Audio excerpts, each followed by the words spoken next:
ऋषिपुत्र उवाच त्वं धाता च विधाता च श्राद्धे चैव हि दृश्यसे पित्राणां परमो देवः चतुष्पादनमोऽस्तु ते कालज्ञश्च कृतज्ञश्च सत्यवादी दृढव्रतः प्रेतनाथ महाभाग धर्मराज नमोऽस्तु ते कर्ताकारिता चैव भूतभव्यभवत्प्रभो पावको मोहनश्चैव संक्षेपो विस्तरस्तथा दण्डपाणिविरूपाक्ष पाशहस्त नमोऽस्तु ते आदित्यसदृशाकार सर्वजीवहर प्रभो कृष्णवर्णदुराधर्ष तैलरूप नमोऽस्तु ते मार्तण्डसदृशः श्रीमान् मार्तण्डसमतेजसा हव्यकव्यवः त्वं हि प्रभविष्णो नमोऽस्तु ते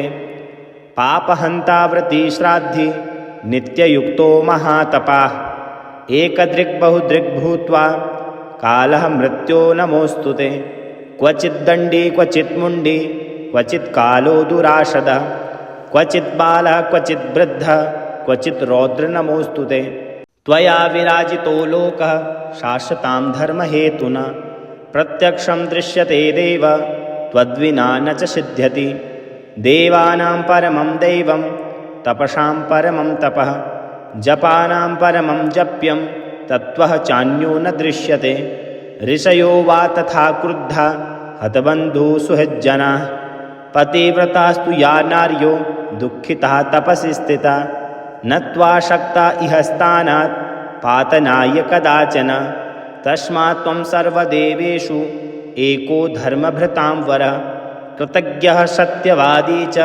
सर्वभूतहिते रतः ऋषिपुत्र उवाच त्वं धाता च विधाता च श्राद्धे चैव हि दृश्यसे पित्राणां परमो देवः चतुष्पादनमोऽस्तु ते कालज्ञश्च कृतज्ञश्च सत्यवादी दृढव्रतः प्रेतनाथ महाभाग धर्मराज नमोऽस्तु ते कर्ताकारिता चैव भूतभव्यभवत्प्रभो पावको मोहनश्चैव संक्षेपो विस्तरस्तथा दण्डपाणिविरूपाक्ष पाशहस्त नमोऽस्तु ते आदित्यसदृशाकार सर्वजीवहर प्रभो कृष्णवर्णदुराधर्ष तैलरूप नमोऽस्तु ते मार्तण्डसदृशः श्रीमान् मार्तण्डसमतेजसा हव्यकव्यवः त्वं हि प्रभविष्णो नमोऽस्तु ते पापहन्तावृत्तिश्राद्धि नित्ययुक्तो महातपाः एकदृग्बहुदृग्भूत्वा कालः मृत्यो नमोऽस्तु ते क्वचिद्दण्डी क्वचिन्मुण्डी क्वचित् कालो दुराशदः क्वचित् बालः क्वचित् वृद्धः क्वचित् रौद्र नमोऽस्तु ते त्वया विराजितो लोकः शाश्वतां धर्महेतुना प्रत्यक्षं दृश्यते देव त्वद्विना न च सिद्ध्यति देवानां परमं दैवं तपसां परमं तपः जपानां परमं जप्यं तत्त्वः चान्यो न दृश्यते ऋषयो वा तथा क्रुद्धा हतबन्धुः सुहृज्जनाः पतिव्रतास्तु या नार्यो दुःखिताः तपसि स्थिता नत्वा शक्ता इह स्थानात् पातनाय कदाचन तस्मात् त्वं सर्वदेवेषु एको धर्मभृतां वरः कृतज्ञः सत्यवादी च सर्वभूतहिते रतः ऋषिपुत्र उवाच त्वं धाता च विधाता च श्राद्धे चैव हि दृश्यसे पित्राणां परमो देवः चतुष्पादनमोऽस्तु ते कालज्ञश्च कृतज्ञश्च सत्यवादी दृढव्रतः प्रेतनाथ महाभाग धर्मराज नमोऽस्तु ते कर्ताकारिता चैव भूतभव्यभवत्प्रभो पावको मोहनश्चैव संक्षेपो विस्तरस्तथा दण्डपाणिविरूपाक्ष पाशहस्त नमोऽस्तु ते आदित्यसदृशाकार सर्वजीवहर प्रभो कृष्णवर्णदुराधर्ष तैलरूप नमोऽस्तु ते मार्तण्डसदृशः श्रीमान् मार्तण्डसमतेजसा हव्यकव्यवः त्वं हि प्रभविष्णो नमोऽस्तु ते पापहन्ता व्रतिश्राद्धि नित्ययुक्तो महातपाः एकदृग्बहुदृग्भूत्वा कालः मृत्यो नमोऽस्तु ते क्वचिद्दण्डी क्वचिन्मुण्डी क्वचित् कालो दुराशदः क्वचित् बालः क्वचित् वृद्धः क्वचित् रौद्र नमोऽस्तु ते त्वया विराजितो लोकः शाश्वतां धर्महेतुना प्रत्यक्षं दृश्यते देव त्वद्विना न च सिद्ध्यति देवानां परमं दैवं तपसां परमं तपः जपानां परमं जप्यं तत्त्वः चान्यो न दृश्यते ऋषयो वा तथा क्रुद्धा हतबन्धुः सुहृज्जनाः पतिव्रतास्तु या नार्यो दुःखिताः तपसि स्थिता नत्वा शक्ता इह स्थानात् पातनाय कदाचन तस्मात् त्वं सर्वदेवेषु एको धर्मभृतां वरः कृतज्ञः सत्यवादी च सर्वभूतहिते रतः। ऋषिपुत्र उवाच त्वं धाता च विधाता च श्राद्धे चैव हि दृश्यसे पित्राणां परमो देवः चतुष्पादनमोऽस्तु ते कालज्ञश्च कृतज्ञश्च सत्यवादी दृढव्रतः प्रेतनाथ महाभाग धर्मराज नमोऽस्तु ते कर्ता कारिता चैव भूतभव्यभवत्प्रभो पावको मोहनश्चैव संक्षेपो विस्तरस्तथा दण्डपाणिविरूपाक्ष पाशहस्त नमोऽस्तु ते आदित्यसदृशाकार सर्वजीवहर प्रभो कृष्णवर्णदुराधर्ष तैलरूप नमोऽस्तु ते मार्तण्डसदृशः श्रीमान् मार्तण्डसमतेजसा हव्यकव्यवः त्वं हि प्रभविष्णो नमोऽस्तु ते पापहन्ता व्रतिश्राद्धि नित्ययुक्तो महातपाः एकदृग्बहुदृग्भूत्वा कालः मृत्यो नमोऽस्तु ते क्वचिद्दण्डी क्वचिन्मुण्डी क्वचित् कालो दुराशदः क्वचित् बालः क्वचित् वृद्धः क्वचित् रौद्र नमोऽस्तु ते त्वया विराजितो लोकः शाश्वतां धर्महेतुना प्रत्यक्षं दृश्यते देव त्वद्विना न च सिद्ध्यति देवानां परमं दैवं तपसां परमं तपः जपानां परमं जप्यं तत्त्वः चान्यो न दृश्यते ऋषयो वा तथा क्रुद्धा हतबन्धुः सुहृज्जनाः पतिव्रतास्तु या नार्यो दुःखिताः तपसि स्थिता नत्वा शक्ता इह स्थानात् पातनाय कदाचन तस्मात् त्वं सर्वदेवेषु एको धर्मभृतां वरः कृतज्ञः सत्यवादी च सर्वभूतहिते रतः।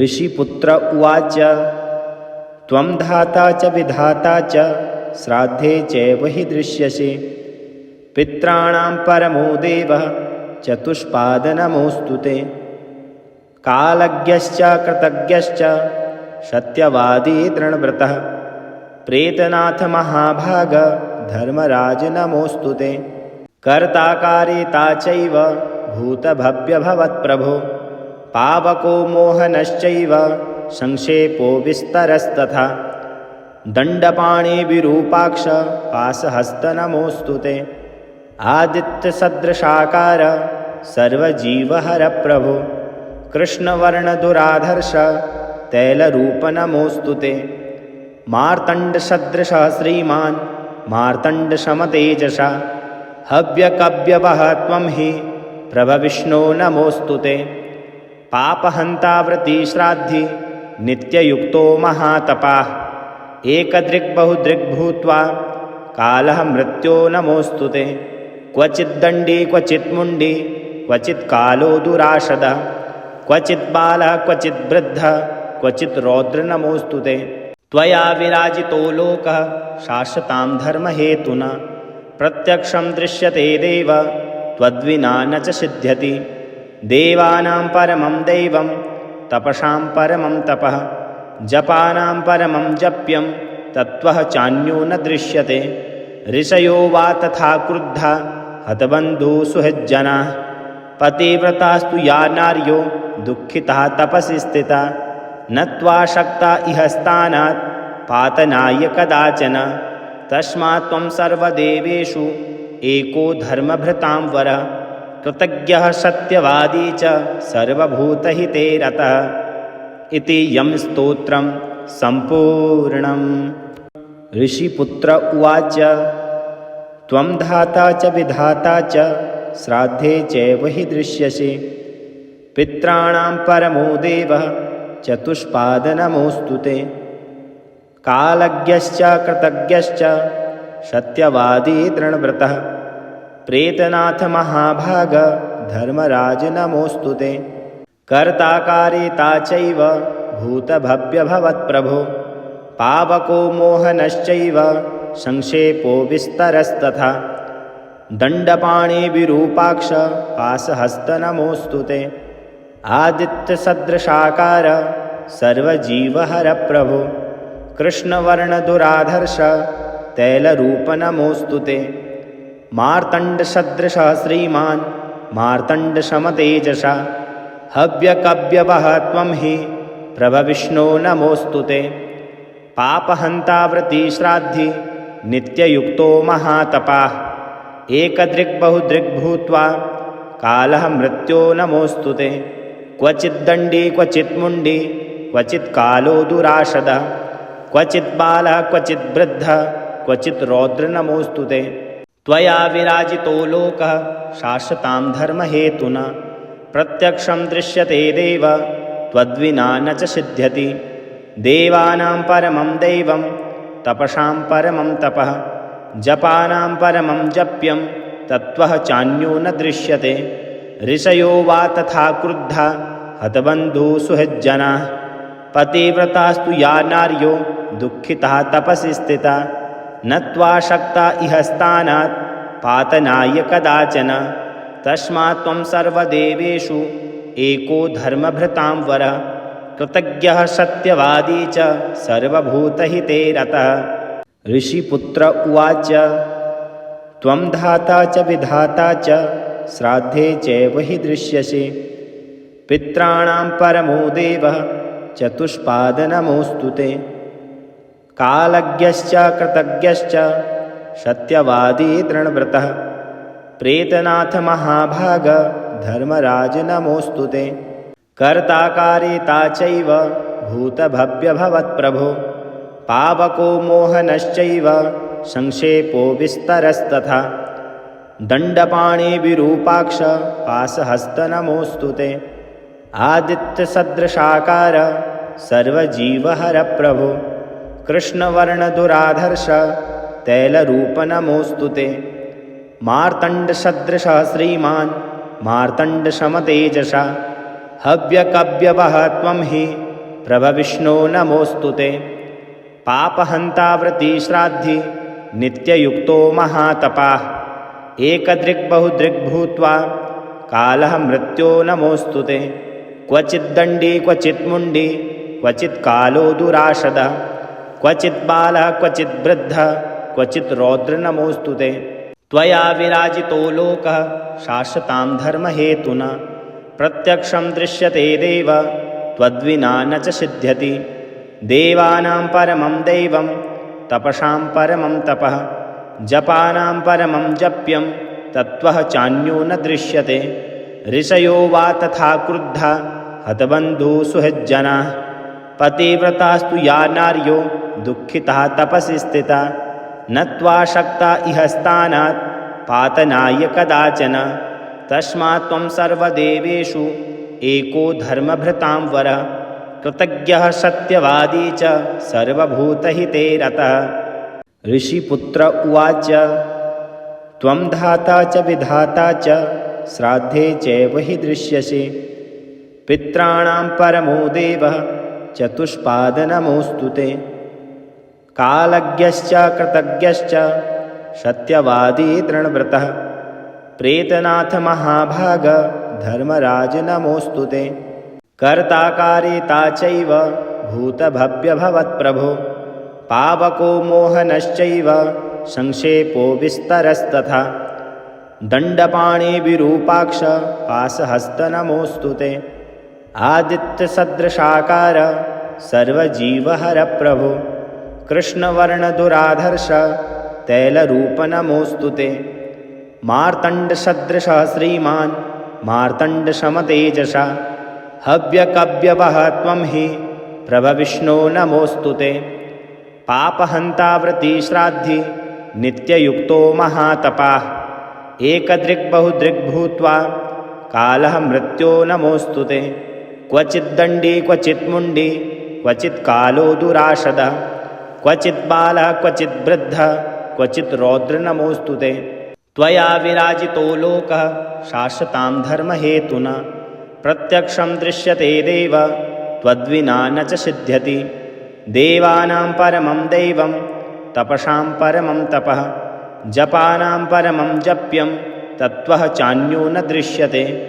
ऋषयो वा तथा क्रुद्धा हतबन्धुः सुहृज्जनाः पतिव्रतास्तु या नार्यो दुःखिताः तपसि स्थिताः नत्वा शक्ता इह स्थानात् पातनाय कदाचन। तस्मात् त्वं सर्वदेवेषु एको धर्मभृतां वरः कृतज्ञः सत्यवादी च सर्वभूतहिते रतः। ऋषिपुत्र उवाच त्वं धाता च विधाता च श्राद्धे चैव हि दृश्यसे। पित्राणां परमो देवः चतुष्पादनमोऽस्तु ते। कालज्ञश्च कृतज्ञश्च सत्यवादी दृढव्रतः प्रेतनाथ महाभाग धर्मराज नमोऽस्तु ते। कर्ता कारिता चैव भूतभव्यभवत्प्रभो पावको मोहनश्चैव संक्षेपो विस्तरस्तथा दण्डपाणे विरूपाक्ष पाशहस्त नमोऽस्तु ते। आदित्यसदृशाकार सर्वजीवहर प्रभो कृष्णवर्णदुराधर्ष तैलरूप नमोऽस्तु ते। मार्तण्डसदृशः श्रीमान् मार्तण्डसमतेजसा हव्यकव्यवः त्वं हि प्रभविष्णो नमोऽस्तु ते। पापहन्ता व्रतिश्राद्धि नित्ययुक्तो महातपाः एकदृग्बहुदृग्भूत्वा कालः मृत्यो नमोऽस्तु ते। क्वचिद्दण्डी क्वचिन्मुण्डी क्वचित् कालो दुराशदः क्वचित् बालः क्वचित् वृद्धः क्वचित् रौद्र नमोऽस्तु ते। त्वया विराजितो लोकः शाश्वतां धर्महेतुना प्रत्यक्षं दृश्यते देव त्वद्विना न च सिद्ध्यति। देवानां परमं दैवं तपसां परमं तपः जपानां परमं जप्यं तत्त्वः चान्यो न दृश्यते। ऋषयो वा तथा क्रुद्धा हतबन्धुः सुहृज्जनाः पतिव्रतास्तु या नार्यो दुःखिताः तपसि स्थिताः नत्वा शक्ता इह स्थानात् पातनाय कदाचन। तस्मात् त्वं सर्वदेवेषु एको धर्मभृतां वरः कृतज्ञः सत्यवादी च सर्वभूतहिते रतः। ऋषिपुत्र उवाच त्वं धाता च विधाता च श्राद्धे चैव हि दृश्यसे। पित्राणां परमो देवः चतुष्पादनमोऽस्तु ते। कालज्ञश्च कृतज्ञश्च सत्यवादी दृढव्रतः प्रेतनाथ महाभाग धर्मराज नमोऽस्तु ते। कर्ता कारिता चैव भूतभव्यभवत्प्रभो पावको मोहनश्चैव संक्षेपो विस्तरस्तथा दण्डपाणे विरूपाक्ष पाशहस्त नमोऽस्तु ते। आदित्यसदृशाकार सर्वजीवहर प्रभो कृष्णवर्णदुराधर्ष तैलरूप नमोऽस्तु ते। मार्तण्डसदृशः श्रीमान् मार्तण्डसमतेजसा हव्यकव्यवः त्वं हि प्रभविष्णो नमोऽस्तु ते।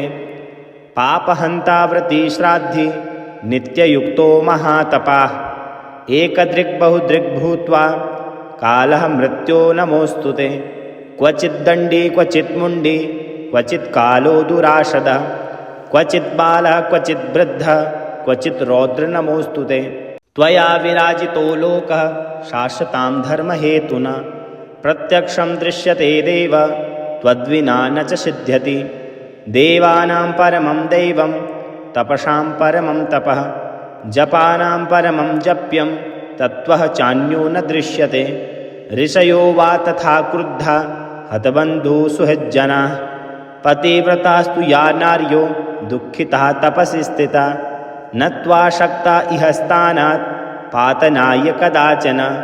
तस्मात् त्वं सर्वदेवेषु एको धर्मभृतां वर।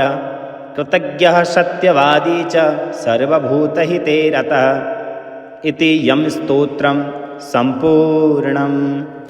ऋषिपुत्र उवाच त्वं धाता च विधाता च श्राद्धे चैव हि दृश्यसे। पित्राणां परमो देवः चतुष्पादनमोऽस्तु ते। कालज्ञश्च कृतज्ञश्च सत्यवादी दृढव्रतः। प्रेतनाथ महाभाग धर्मराज नमोऽस्तु ते। कर्ता कारिता चैव भूतभव्यभवत्प्रभो। पावको मोहनश्चैव संक्षेपो विस्तरस्तथा। दण्डपाणि विरूपाक्ष पाशहस्त नमोऽस्तु ते। आदित्यसदृशाकार सर्वजीवहर प्रभो। कृष्णवर्णदुराधर्ष तैलरूप नमोऽस्तु ते। मार्तण्डसदृशः श्रीमान् मार्तण्डसमतेजसा।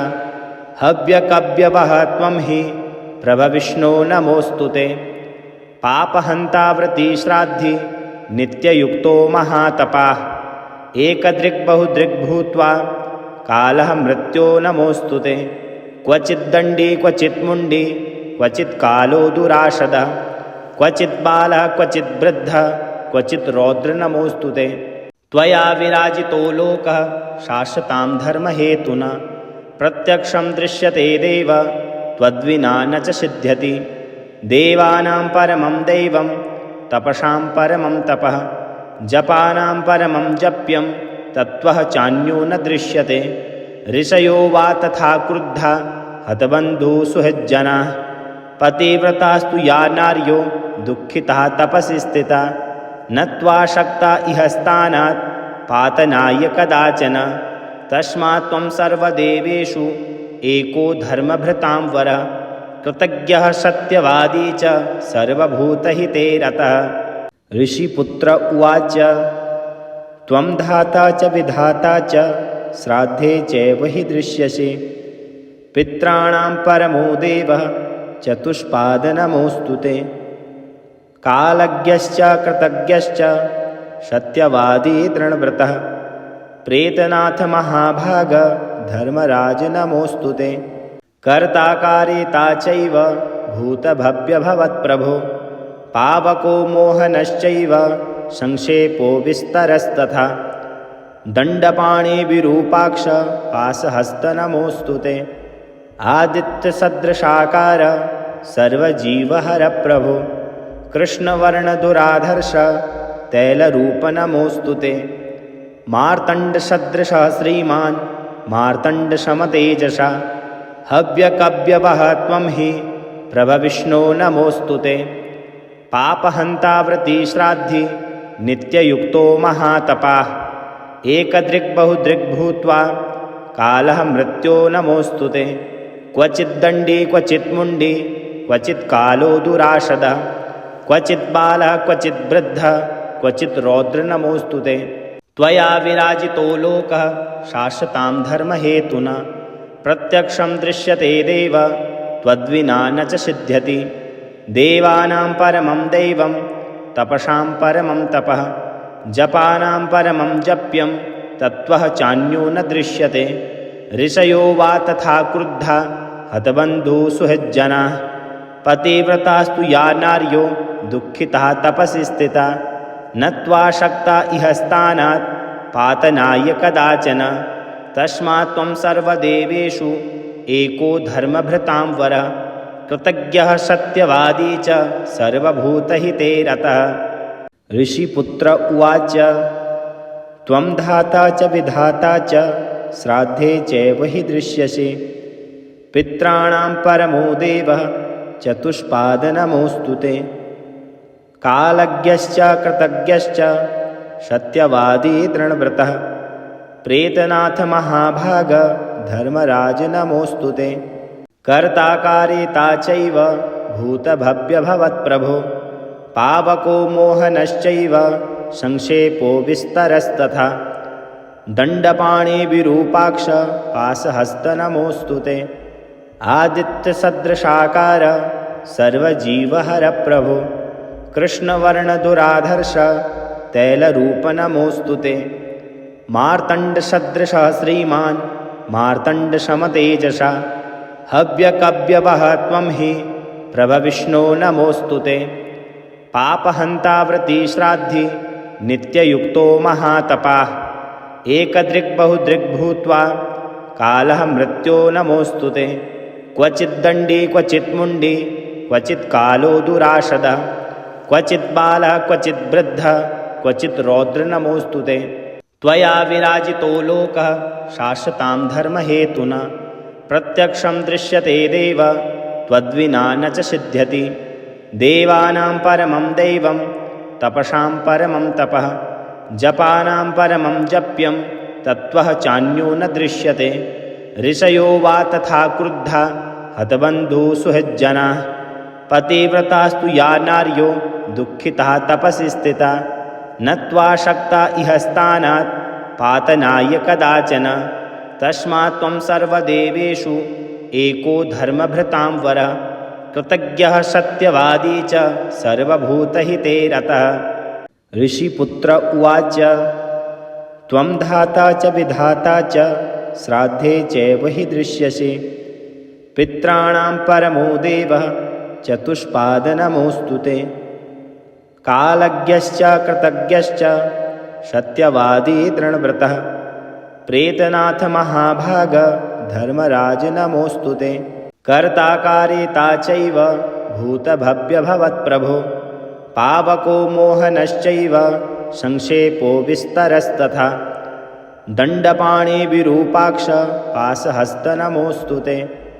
आदित्यसदृशाकार सर्वजीवहर प्रभो कृष्णवर्णदुराधर्ष तैलरूप नमोऽस्तु ते। मार्तण्डसदृशः श्रीमान् मार्तण्डसमतेजसा हव्यकव्यवः त्वं हि प्रभविष्णो नमोऽस्तु ते। पापहन्ता व्रतिश्राद्धि नित्ययुक्तो महातपाः एकदृग्बहुदृग्भूत्वा कालः मृत्यो नमोऽस्तु ते। क्वचिद्दण्डी क्वचिन्मुण्डी क्वचित् कालो दुराशदः क्वचित् बालः क्वचित् वृद्धः क्वचित् रौद्र नमोऽस्तु ते। त्वया विराजितो लोकः शाश्वतां धर्महेतुना प्रत्यक्षं दृश्यते देव त्वद्विना न च सिद्ध्यति। देवानां परमं दैवं तपसां परमं तपः जपानां परमं जप्यं तत्त्वः चान्यो न दृश्यते। ऋषयो वा तथा क्रुद्धा हतबन्धुः सुहृज्जनाः पतिव्रतास्तु या नार्यो दुःखिताः तपसि स्थिताः नत्वा शक्ता इह स्थानात् पातनाय कदाचन। तस्मात् त्वं सर्वदेवेषु एको धर्मभृतां वरः कृतज्ञः सत्यवादी च सर्वभूतहिते रतः। ऋषिपुत्र उवाच त्वं धाता च विधाता च श्राद्धे चैव हि दृश्यसे। पित्राणां परमो देवः चतुष्पाद नमोऽस्तु ते। कालज्ञश्च कृतज्ञश्च सत्यवादी दृढव्रतः प्रेतनाथ महाभाग धर्मराज नमोऽस्तु ते।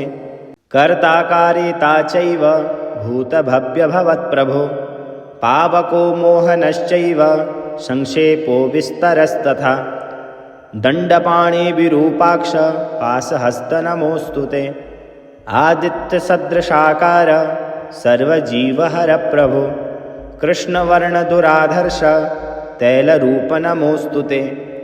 मार्तण्डसदृशः श्रीमान् मार्तण्डसमतेजसा हव्यकव्यवः त्वं हि प्रभविष्णो नमोऽस्तु ते। पापहन्ता व्रतिश्राद्धि नित्ययुक्तो महातपाः एकदृग्बहुदृग्भूत्वा कालः मृत्यो नमोऽस्तु ते। क्वचिद्दण्डी क्वचिन्मुण्डी क्वचित् कालो दुराशदः क्वचित् बालः क्वचित् वृद्धः क्वचित् रौद्र नमोऽस्तु ते। त्वया विराजितो लोकः शाश्वतां धर्महेतुना प्रत्यक्षं दृश्यते देव त्वद्विना न च सिद्ध्यति। देवानां परमं दैवं तपसां परमं तपः जपानां परमं जप्यं तत्त्वः चान्यो न दृश्यते। ऋषयो वा तथा क्रुद्धा हतबन्धुः सुहृज्जनाः पतिव्रतास्तु या नार्यो दुःखिता तपसि स्थिता न त्वा शक्ता इह स्थानात् पातनाय कदाचन तस्मात् त्वं सर्वदेवेषु एको धर्मभृतां वर कृतज्ञः सत्यवादी च सर्वभूतहिते रतः इति यं स्तोत्रं सम्पूर्णम्।